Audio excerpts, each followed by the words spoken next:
Hey debaters, so this is video 105. Today what we're going to talk about is if you are the negative, what is your strategy to beat the affirmative case? And we're going to talk about the overall goal and strategies. In the last video we went speech by speech, but we're not going to do that for the negative because the negative can basically set their strategy ahead of time and follow it, and that should guide them in every speech. So we're going to use some triangles today. So the big question we want to answer today is, why should the judge not pass the affirmative plan?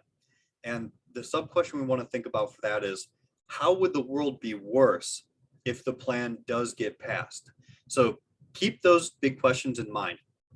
Why should the judge not pass the affirmative plan? And how would the world be worse if the plan was passed? I want you to think through your options. So you don't have to write this down. This isn't like a 5-step thing. There's just 5 things I want you to think about when you think about your options as the negative. First thing is that you should always have a strategy. Second thing is, think about, do you want to answer uniqueness? Third thing is, do you want to answer solvency? Fourth thing is, do you want to answer the impacts? And then fifth thing is to make sure you have offensive arguments and defensive arguments. And we'll talk more about what that means in a little bit. And there's a video in the same series, I think it's 112, maybe 116, talks about offense and defense. So first thing is have a strategy. So the affirmative has 3 options that they can do. They can read the environment advantage, they can read the green growth advantage, or they can read both advantages, right? As the negative, you should be ready for all 3 of these options. You should know what you're going to say. If they read the environment advantage, before the debate even begins, you should know what your strategy is. We're going to read this and this and this, and we're going to win by going for this argument. We're going to convince the judge that we want to say, you know, they're going to actually hurt the environment, or biodiversity is not that big of a deal, whatever. You should know before the debate even begins what your strategy is going to be.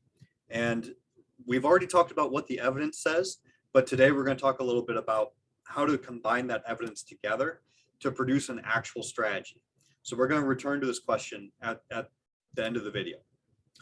The second part is, do you want to answer uniqueness?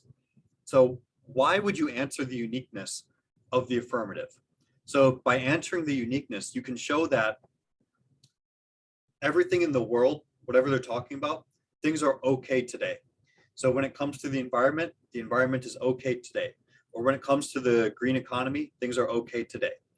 So the question you want to ask is it important to your strategy to show that things in the world today are okay, that we don't need the affirmative in order to solve the problems we talk about? If that is part of your strategy, then you want to answer uniqueness, right? Because you want to say things are going to be fine right now. We don't need to pass the plan in order to solve this problem. Third part is, do you want to answer solvency? So what does answering solvency do for you? Well, it shows that even if the affirmative has brought up a real problem in the world, they can't solve it. So there's no reason to vote affirmative, because voting affirmative or voting negative, neither of them are going to solve this problem, right? So either way, doesn't matter. So the judge may as well vote negative at the end of the debate. So think about it. Is that important to your negative strategy? Maybe it is and maybe it isn't. We'll talk more about that. The fourth part is to answer the impacts. Answering the affirmative's impacts can be helpful because it shows even if the world is bad right now, like the green economy is going down, the environment's going down, whatever, and the affirmative can solve that problem by passing the plan, if that problem is not going to have a very big impact on the world, then it doesn't really matter, right? Like, if the negative successfully shows that biodiversity is not a big deal, it's not going to cause any problems for species to go extinct, or that climate change isn't going to be a big deal at the end of the day, then there's really no reason for the judge to vote for the affirmative, right? Because it doesn't do that much. So again, if that's part of your strategy to show that the affirmative doesn't really do anything, then you probably want to answer the impacts. Fifth, you want to make sure you have offense and defense. So it looks like this is actually in video 110. So offense are the reasons why the judge should vote for you, why your voting for you would make the world better. And then defense is reasons why the judge shouldn't vote for the other team, why they don't do as much as they say they would, right? So if somebody promises you, oh, I'm going to give you $1,000, and you're like, no, you won't. You'll only give me $1. That's defense, right? Because it's like, you're not really going to give me all you say. But offense would be like, you're not going to give me $1,000. You're going to take $1,000 from me. So taking is like a real reason not to do it, not just a reason why it wouldn't be as good. So more on that in video 110. Don't worry about that. Main point here is just to make sure you always have offense. So here's my suggestion. If you're a rookie and you're watching this video, here's what I'd suggest to you for the strategy for both advantages of the affirmative. My first piece would be to say, make sure you have offense. And the best way to do that is to make sure you use the solvency turns and the uniqueness answers. Because what the uniqueness answers show is that the world is okay right now, so we don't have to pass the plan. And the solvency turns show that the affirmative actually makes the world worse.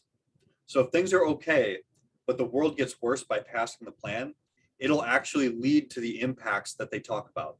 So think about the environment one, right?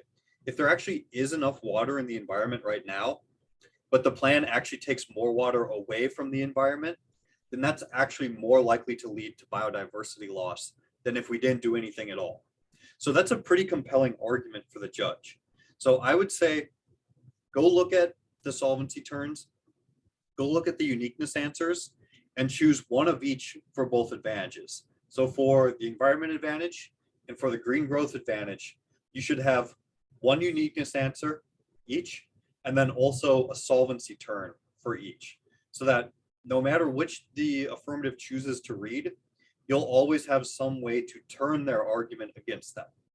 So those are my suggestions for rookies about what to do on case. I think if you do this and you read through the evidence, you're going to see a lot of success. Good luck in your debates and have fun on the negative side.